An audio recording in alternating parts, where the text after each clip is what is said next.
Namaste, welcome to Gita's Kitchen. Today's prasadam is Panchakajjaya, a traditional prasadam. Today we will make a very simple yet very special prasadam for Ganesha, which is Panchakajjaya. There are different recipes for this, but these are the main ingredients used. Here I have taken some thin poha, lightly rinsed it, drained the water completely and kept so that it still remains separate. It should not clump together. To this, I am adding 1 cup of fresh grated coconut,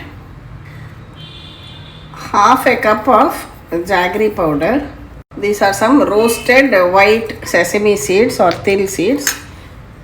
First, we'll mix all these together.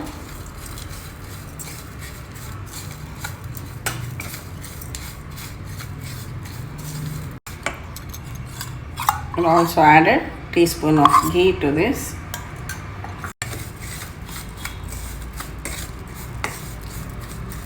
Cardamom powder. Pancha means 5. So these are the main 5 auspicious ingredients.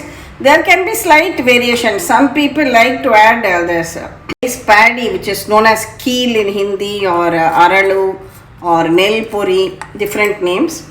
And also banana is again optional. If you like just one ripe banana, you can cut and add to it. So another of Ganesha's favorite prasadams, Panchakajjaya, is also done and ready. So this is a common prasadam not only for Ganesh Chaturti. For most of the festivals, you can make this simple Naivedyam and offer it to the deity.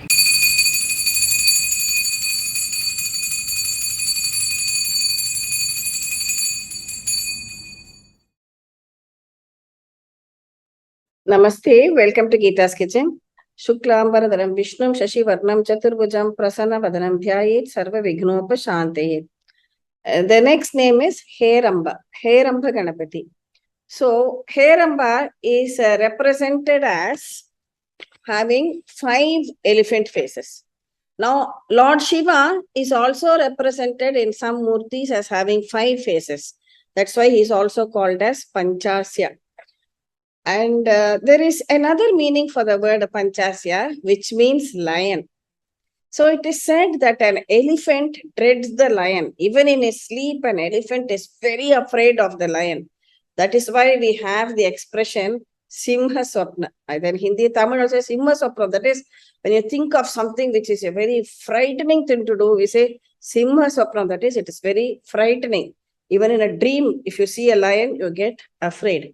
On the other hand, a lion gets very cruel and ferocious when it sees an elephant and wants to pounce on the elephant and thrash it down. So that is how the relationship between elephant and lion is.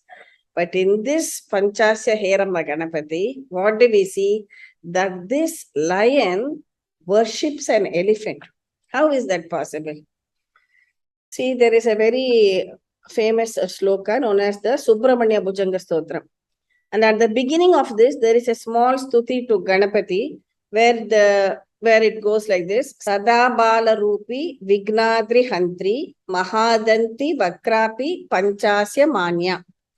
So here Vigneshwara is described as Sada Bala Rupi, always a small child. Bala means small child. Bala Rupi. Sada Bala Rupi Vignadri Hantri. Vigna, obstacles. Vignadri, obstacles as huge as mountains. Hantri means what? He destroys.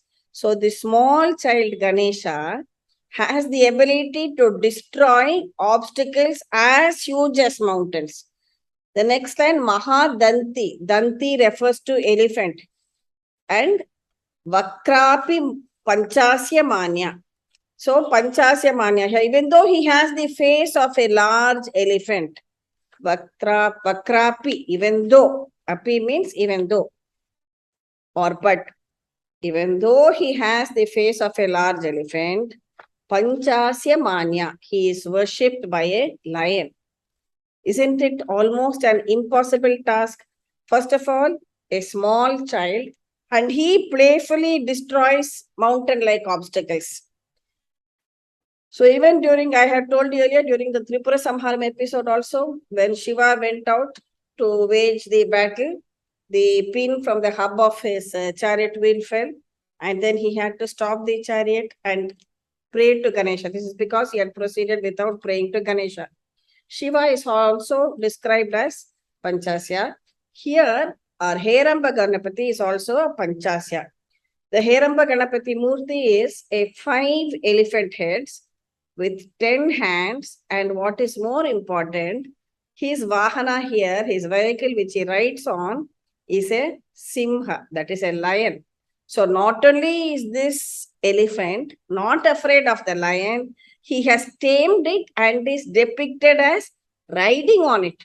That means the lion himself has been subdued by the elephant. So just as we are reminded of his father when we think of, because of Panchakajjaya, I said Shiva is also represented as Panchakajjaya having 5 faces. We also are reminded of Ganesha's mother. Who is she? Devi, who is none other than Simhavahini. So Simhavahini Devi, mother. And here, Heramba Ganapati as a Simhavahana. He is sitting on Simhavahana. In the Nilayadakshi temple at Nagapatnam, he is represented in a copper idol with 4 faces, 4 elephant faces in 4 directions. And the 5th face is as a crown on top of the 4. May Heramba Ganapati bless us all. Now we arrive at the last or the 16th name of the Shodasha Namas, that is Skandapurvaja. What is the meaning? Skanda refers to Subramanya, that is Vignesha's younger brother. And Purvaja, Anuja means younger brother. Ramanuja means Rama's younger brother, which refers to Lakshmana. See, in the 16 names of Ganesha, which we have seen, starting from Sumukha, Sumukashcha, Ekadantascha, Kapilo, Gajakarnaka, and so on, there is no reference to his being so-and-so son, either with his father's name or mother's name. There is no reference to being somebody's husband, although Ganesha's wife's name, do you all know? One is we say Siddhi and Buddhi, another we hear of it as Vallabhi. That is also Ganesha's wife's name. But here he is referred to by his brother's name, saying he is the elder brother of Skanda. Skanda Purvaja. Anuja is younger, Purvaja is elder. So Skanda Purvaja, elder brother of Skanda. So when we refer to somebody, generally we say so-and-so's son, so-and-so's sister, so-and-so's daughter. Here he is Skanda's elder brother, Skanda Purvaja. So whenever we think of Ganesha, we remember Shiva and Shakti, that is his parents. And with the last name as Skanda Purvaja, a very, very auspicious conclusion to these 16 names, we remember the entire family. There are, of course, a number of instances of the Skandas and Ganeshas, their connection. One is, as I told you in the earlier story, where Subramanya goes on his peacock and finally goes to Palani and settles down, and where he gains all the knowledge also, and he imparts the Pranava knowledge to his own father Shiva. And also during the Kumara Sambhavam episode, see, these asuras always, they demand something when once they get the boon from the god. And this particular asura had demanded that he should not be killed by anybody except by someone who had an equal power to that of Shiva. Then we can think, why didn't Vignesha do the job? Why did we need a Kumara to be born, a Subramanya to be born? Because the Ashura had also given one more clause saying that that person should not have had any relationship, any connection with any feminine form in his birth. And Ganesha had been born from Mother Parvati. Therefore, this connection between Subramanya and Ganesha also. And also at the time of Subramanya's marriage, we know the story where, Vignesha, the elder brother, he just changes himself into an elephant and pretends to be chasing Valli so that she goes to Subramanya and they meet each other. And the Subramanya and Valli marriage, Vivaham, takes place. So this way the connection is there between Subramanya and Skanda. That's why he's called as Skandapurvaja. As I said, we generally introduce a person as somebody's son or somebody's younger brother. But here, Vignesha is referred to as Skanda's elder brother, the one born before Skanda or Skandapurvaja. So, in concluding, let us remember that we are all the children of Parvati and Parameshwara. And the Purvaja or the elder one to all of us is none other than Vigneshwara. So every morning when we get up, let us remember this elder brother of ours and pray to him so that we begin our activity on a very positive note and the entire day goes without any hardship or hindrance or obstacle.